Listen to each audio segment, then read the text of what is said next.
نبی کریم علیہ بازار میں نکلے، گلی میں نکلے، ایک آدمی کو دیکھا، اس نے خانہ کعبہ کی سمت منہ کر کے تھوکا. کعبے کی طرف نہیں، کعبے کی سمت کی طرف، کیونکہ کعبہ تو مکے میں ہے نا اور بات مدینے کی ہو رہی ہے. منہ کر کے تھوک دیا اور تھوک کے وہ شخص چلا گیا.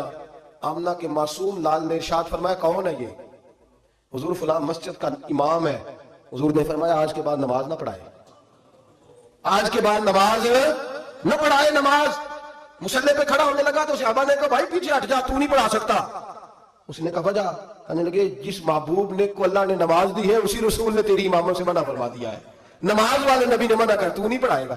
بھاگا حضور کے دروازے پہ، یا رسول اللہ کیا ہوا؟ فرمایا تو نے کعبے کی سمت منہ کر کے تھوکا ہے، تو نے بے ادبی کی ہے. کہ یا رسول اللہ مجھے میرا خیال نہیں رہا.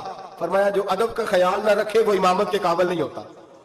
جو ادب کا خیال نہ رکھے وہ امامت کے، معافی مل گئی اسے معافی، لیکن امامت کی اجازت ہے